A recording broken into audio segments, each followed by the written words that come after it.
Hey guys, Afian here. I just came back from a 1K tournament where the prize pool was $1,000 and I placed second with Primite Ryzeal.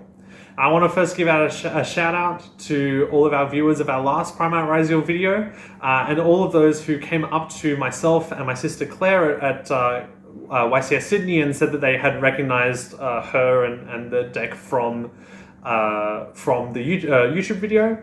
And also, if you guys want to check it out, there's a written feature match of Claire in round 6 playing Primite Ryzeal with the Harpy stuff. But since YCS, we've changed it a little bit. We've changed up our normal monster and we've changed up the non-engine that we're using. And that's what I've done today. And lastly, I want to shout out Ozzie Collectables. This is their card here. They are a brilliant store down in Melbourne and they run the best events. And I want to shout out my sister who has worked tirelessly with me on this deck. We're seeing really great results. To our knowledge, we're the only players in Australia who are playing this, and it's really nice to create something of your own, work on it, and then see results out of it. So we'll get right into it. To start off, we're going to start off with the Ryzeal stuff. Kind of boring, pretty standard. 3 ice, 3 X'd, 3 sword, 1 node, 1 cross, and then we're playing 1 plugin. Plugin is very important in this build because it helps you play around nib. And it also helps you extend further when you get interrupted. Then we're going to move on to our Primite stuff. So we're playing 3 Ether Barrel, 3 Load, 1 Drill Beam, and then I'm going to show you our spicy normal monster. So for today, I played the Portrait Secret. Now Claire's going to show you a really close-up of this card, and I want you guys to pause the video, comment down below why you think that I played this card, all right? And now that we're back, I'm going to share all of my secrets with you. Get it? Portrait Secret. So first of all, its flavor text says that the owner of this card will be cursed. Well, the owner of the portrait will be cursed, but coming second place, I don't think that I was cursed. Most importantly, it's a level 4, duh. It's also an Earth attribute, which means that it can't get bestialed, which is very important, because if your normal monster gets put in the banishment zone, then your Primite engine is basically dead, as you can never, like, your activations of Drill Beam become a lot harder. You need to have the Primite cards already in hand, and you also don't get a free body every single turn. On top of that, it is a Fiend with 1200 attack. Now, if that sounds very familiar, it's because it's a Metal Tronus target for Lacrima and for Sequence. Ultimately, we decided not to play Metal Tronus because we thought it was a little too clunky, but we decided that last night, and I didn't have time to find another obscure normal monster. Today, Claire played Impachi, which has a total stat line of 3,500, with 1,900 of it being in defense. And defense is really important because it means that normal summons can't just walk over the normal monster and out your Drill Beam really early. So that's why we've played, that's why I chose to play the Portrait Secret, but you can also choose to play Impachi if you want, or pretty like any level 4 monster with good stats and not a light or a dark works pretty good. So, you know, check your bulk. I've got a lot of speed dual normal monsters, which are kind of nice. And then for extended engine, we have 7th Tachyon. 7th Tachyon really ties the whole entire deck together, especially like from an updated version of our YCS Sydney list. In YCS, our biggest gripes with the deck was you don't see Primate cards every single time. With 7th Tachyon, you do. So our 2 cards that we reveal are number 104 Masquerade and number 106 Giant Hand. Giant Hand is a rank 4 Earth, which searches you Barrel, and it also searches you for, in my case, the Portrait Secret, which is important if you've already got Drill Beam in hand and you have a bunch of like double up cards that you're not going to use during your turn. Normally you wouldn't waste a 7 Tachyon on that though. It's like if your hand was like X'd Barrel, so X Drill Beam and like a bunch of once per turns. These also do have effects, which I'll go into later when we look at the extra deck. And then Masquerade searches for a light rank 4, which is Ice and X. So for we've gone for a typically like board breaker build, but we do have 6 hand traps in here. Imperm is a hand trap board breaker combo, and we're also playing Ash. Ash is very important right now, mostly because it stops full loss Purulia, And it also stops Metal Tronus and Book of Eclipse, which are very big hitters. Now we have Drill Beam for Metal Tronus and Eclipse, but sometimes they'll have two of them if they're playing a board breaker build, so Ash does come up. So it's very, like, for myself, it's very important that Ash is in the deck going first, but I will typically take it out going second where Ash is not as strong, so for example into Malice. And then some more non-engine, we've gone for Dark Ruler No More. I love Dark Ruler No More. It's particularly potent in this particular deck as compared to like Pure, where you don't care about your games going on for longer because the Primite engine has such good recursion. You're getting multiple bodies a turn, you're getting a negate and banish per turn. You can use Dark Ruler No More, set up a medium-sized board, but if you have the Primite cards, you will win games just by grinding your opponent out because you have a better recursion engine. Then I'm playing 3 Triple Tactics Talents with people like previously playing hand traps, people playing Droll more often in this format, and the Charmies. Them activating a Droll or a Charmy, and then you look at their hand, you can then sculpt your turn. You can go, okay, well, I can give them one draw because the rest of their hand is terrible. Or in the case of Droll, you know, I don't need to extend this far. Or in the case of like if you're deciding what you want to do with your Primate engine, whether you want the negate from Drill Beam or whether you want a Baguska, using the talents to see their hand lets you know their outs, and then you can play around it like that. And then finally for our non-engine, we've got 3 Book of Moon and 3 Book of Eclipse. These are very, very good right now. Eclipse is very good into Malice. You can flip multiple monsters face down and then they can't use them as link material. It's very good into Ryzeal. And also, most importantly, you can use them offensively and defensively. These help Duo Drive resolve and also helps Ether Barrel resolve. Now, Ether Barrel can't be ashed because it sets the card from deck, which means that they're going to be using Imperm Effect Veiler on your barrels, especially if it's game 1 and you go normal summon barrel and they think that you're playing Blue Eyes, because who would play Primite Ryzeal? So these are really good at making cards, very important cards resolve, because once your Primite engine resolves, right, you've got that basically forever because there's no way of stopping it except for like a White Binder Banish 3, right? But they need to get there to start off with. So that's our main deck. It's 41 cards. There's a lot of engine in here. There's a lot of like, it's pretty much, I think it's like 20, 21 like engine, non-engine, some kind of ratio like that. Typically you'll see a lot of engine. That's why it's not too bad to go over 40. And we just wanted to play 6 books basically because they're very critical. All these cards are very high impact. Next, we'll move on to our extra deck. So we have 2 Detonator and 2 Duo Drive.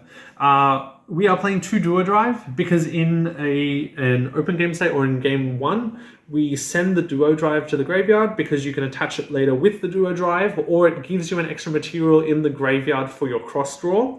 So it becomes easier to get your cross draw off, and it becomes easier to have your Duo Drive search resolve, especially if you have cross in hand. 1 Aggregator and 1 Eclipse Twins. These are our X send targets. We're only playing 1 Eclipse Twins because, again, during turn 1 you send the Duo Drive, so you end up only needing 1 Eclipse Twins. Also, plugin does the same job as Eclipse Twins. Like when plugin's set on the board, it does basically the same job as Eclipse Twins in reviving the Detonator, but also it revives other Ryzeal names to search for follow-up the next turn, which means that we don't need to play 2. For our rank 4 toolbox, we have our Floodgates, Abyss Dweller, good old Abyss Dweller, and Baguska. Baguska is the best card in this extra deck, right? So because you're playing Primite Control, you can summon Baguska in defense position, you flip all of their cards to defense position, like maybe you don't break their board fully, right? But if you get your Primite engine off 2 level 4s on the field and you make Baguska, you buy yourself 3 turns to build up a play. You use Drill Beam every single turn. So you go Drill Beam, you banish one of their key pieces, let's say a Detonator, for example. And then the next turn, your Baguska maintenance cost will detach your normal monster and your Ether Barrel. They'll add back to hand. You can summon Ether Barrel, no effect, reset Drill Beam from the graveyard. And then that way you've got another negate. So you get 3 negates and banishes while your opponent can't do much. As long as you've made sure that they don't have the outs to Baguska, which Drill Beam checks a lot of the outs to Baguska anyway, except for Ext. but you can drill beam like Bonfire, for example, because you know that it's going to be searching for a Baguska out, and apart from that, like Imperm, Books, Metal Tronus, drill beam can take care of. For the rest of our rank 4 engine, we have Tornado Dragon, Light Dragon, Adignista. This is really good for big beefy monsters, particularly Blue Eyes. And particularly for if you have already used up your battle phase. So it's really good at getting rid of the Blue Eyes monsters because it doesn't target, so it gets around the Twins Dragon in the graveyard. We have Exciton Knight, which is so important against Malice. This card, if you're going second, as soon as you make this card and they don't have Imperm, you basically win the game because it clears most of their interactions out. And also it's not once per turn. So even if they float out, you can activate it again and clear that second wave of cards on their field. We have Dagaris. Dagaris, I use this today to summon back Lancia from graveyard to buy myself another turn, because again, Primite control, we don't care if the game goes longer, because every turn that the game goes longer, we get another negate and banish, which is really, really good. And we have one link monster, Haggard Lizardos. This is to get rid of nib tokens, and also in a game state where you have Baguska, you'll have random bodies on board from just like normaling Ether Barrel to reset the drill beam. So this is good to go into to draw one, and you'll draw into either engine to push harder when your Baguska's all used up, or non-engine to prevent your opponent from playing if they have the Baguska out. And then again, our two 7th Tachyon searches, reveals. Number 106 is technically a monster negate, but it's really bad because this has to stay up on the field and it also targets that monster. But it hypothetically can come up. And also number 104 Masquerade, which is a battle phase negation. It negates the activation, so it can also be used during the damage step, which you can use against Tenpai. Not that you'll probably be playing a lot of Tenpai. So that's our extra deck. And then we've got our main deck. We've got our side deck. Now I've gone for a lot of hate against Malice because we've got 6 books in the main deck, and if you go second against Malice, those books are practically useless, especially if they end on like Griffin, for example. So I've gone for 2 Lancia, and then accompaniment to Lancia. Number C102 Archfiend Seraph. This is a 7th Tachyon reveal target to search Lancia. Shout out to Corey for lending me his ulti. And then I'm also playing 3 Meows. So with this 6, this gives me 5 cards going first, 5 cards going second, in order to 5 cards going first and 5 cards going second, in order to always have really good chances of stopping Malice from playing. Because if you let Malice kind of start, they're never going to stop. Then we have 3 Droll. Droll's really good this format because of 7th Tachyon. If they 7th Tachyon search and you Droll them, it's pretty much game over for them.